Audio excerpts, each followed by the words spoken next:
Dans cette vidéo, je vais parler de comment l'esclavage a commencé aux États-Unis. Et je parlerai aussi de ce qui se cache derrière les manifestations de Black Lives Matter.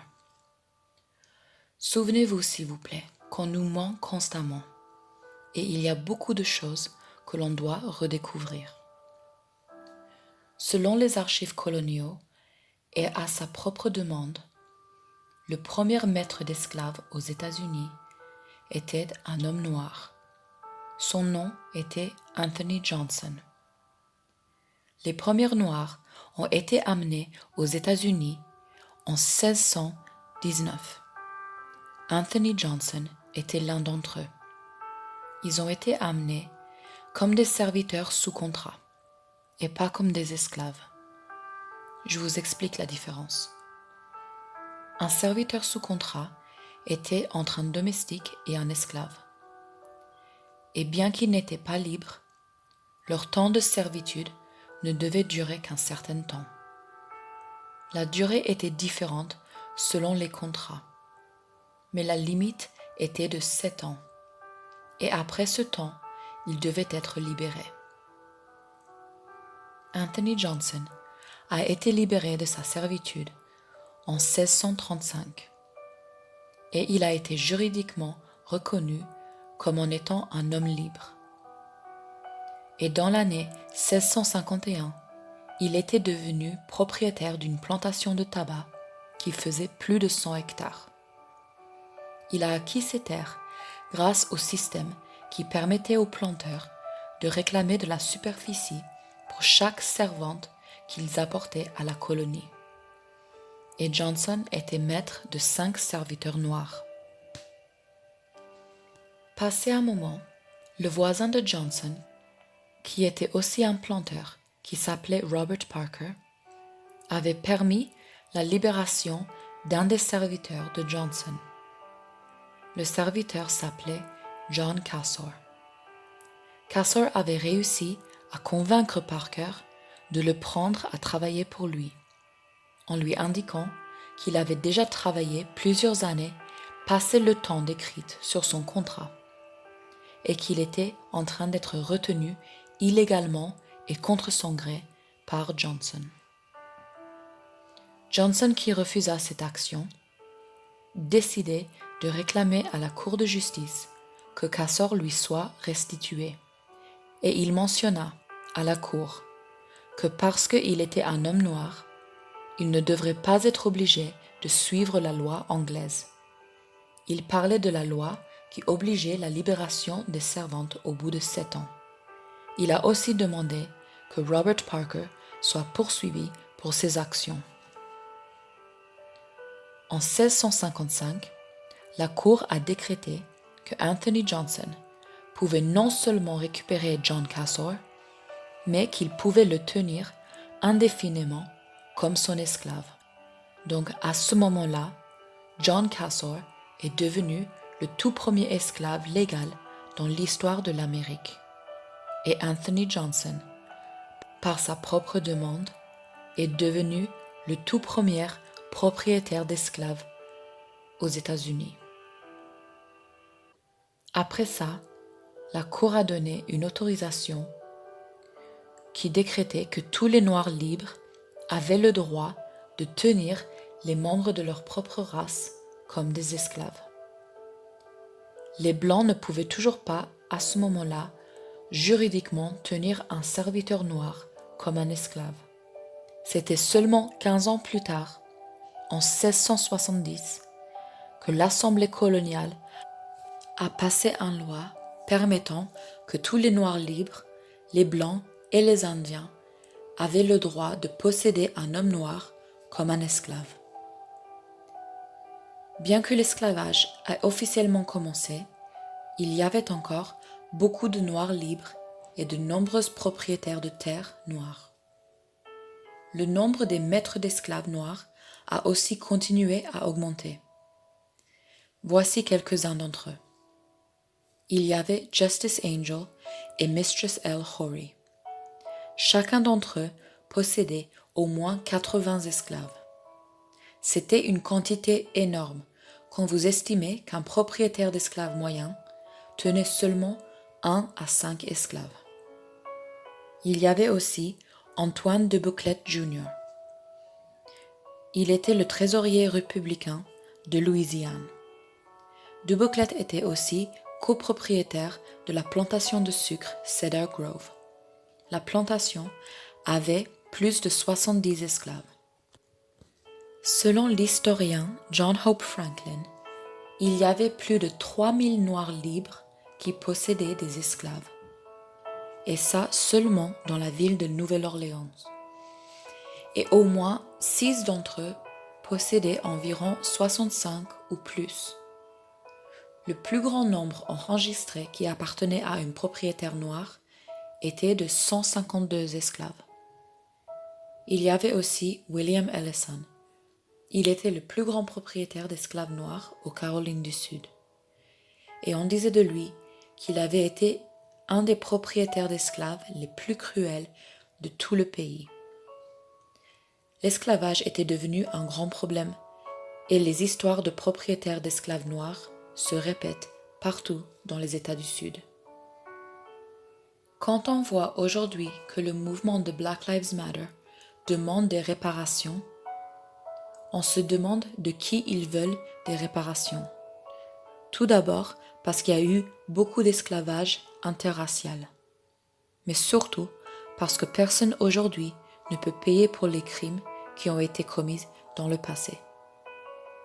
En plus, l'esclavage existe toujours. Ça ne s'est jamais terminé, ça a juste changé. Nous sommes tous des esclaves du système. Et récemment, nous avons pu voir le monde entier en train de faire des signes de soumission et d'esclavage, en utilisant des masques et en train de s'agenouiller.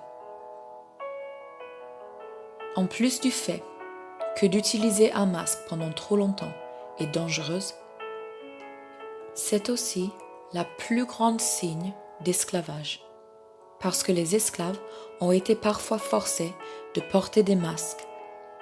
Ça devait les marquer comme un signe de ne pas avoir une voix, et comme un symbole qu'ils étaient sous le contrôle d'une autre personne. Alors vu que les masques sont de toute façon inefficaces, souvenez-vous, ils nous le disent depuis le début, ils étaient même interdits à la vente. Alors pourquoi d'un coup ça a changé? Et pourquoi maintenant les masques sont obligatoires?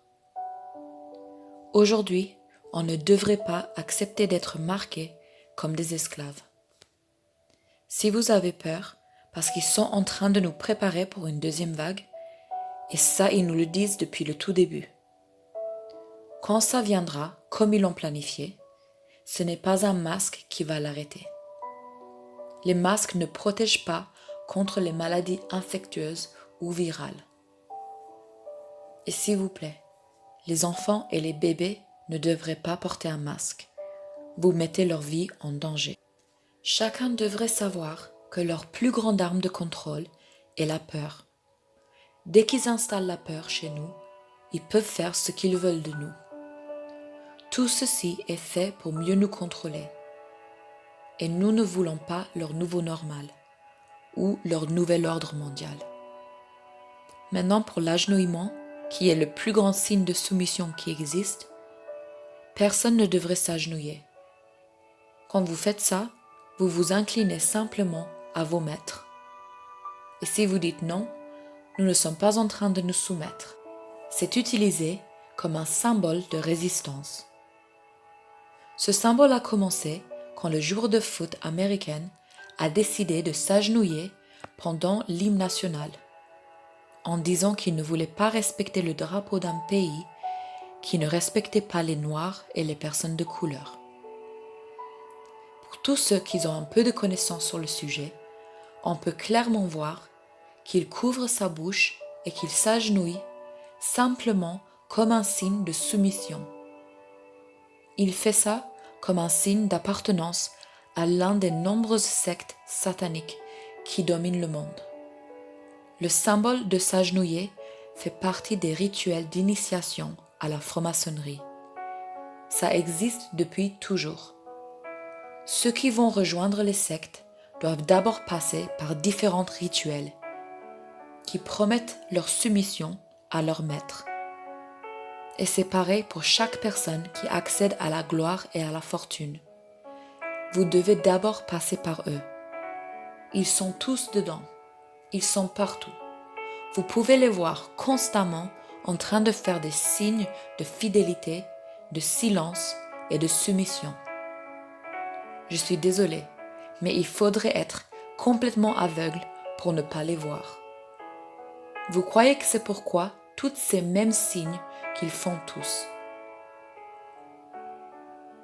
Et je voulais juste ajouter qu'on a pu voir que leurs manifestations sont parties beaucoup trop loin, avec la criminalité, la destruction, et même il y a eu beaucoup de blessés et de morts.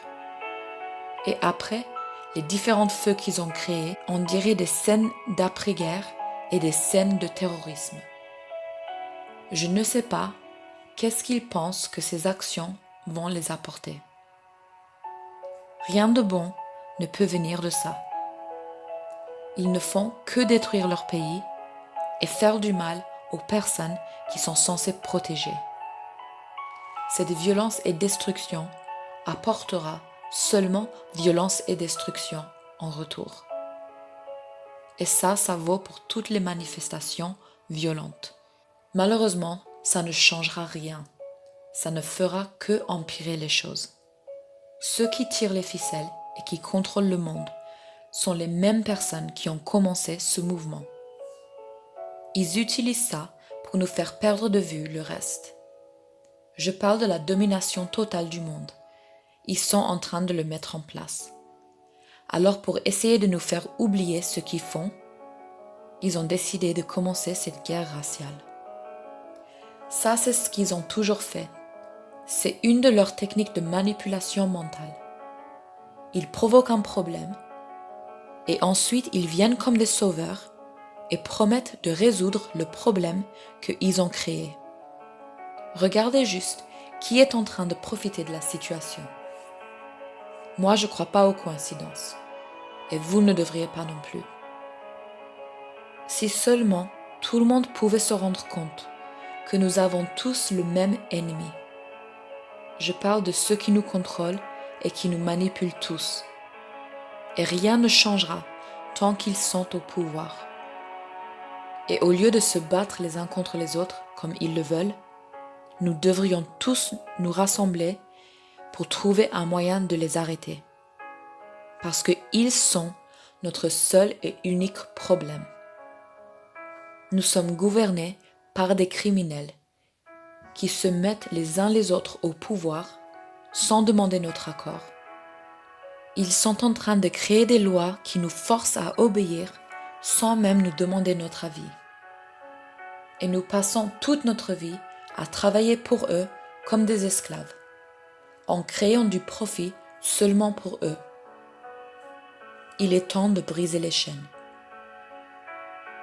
Maintenant, je terminerai avec une dernière chose. C'est même la raison pour laquelle j'ai fait cette vidéo. Ça m'a dérangé de voir des millions de personnes se mettre debout et manifester pour un homme. Mais j'ai pas vu un homme se mettre debout pour les millions d'enfants qui disparaissent chaque année. Il est estimé que dans une seule journée, 22 000 enfants sont déclarés disparus dans le monde. Et ça pour un total d'environ 8 millions chaque année. Et bien qu'on dise que beaucoup d'entre eux sont retrouvés, beaucoup d'entre eux ne le sont pas. Et ça, c'est parce que les enfants sont les victimes du plus grand trafic qui existe dans le monde.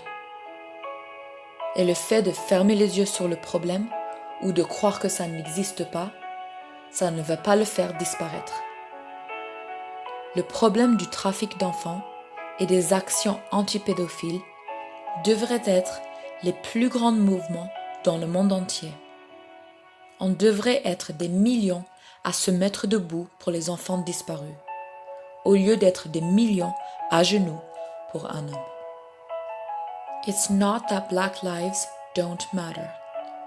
It's just that children's lives matter more. They are the real ones in danger, and nothing is being done about it.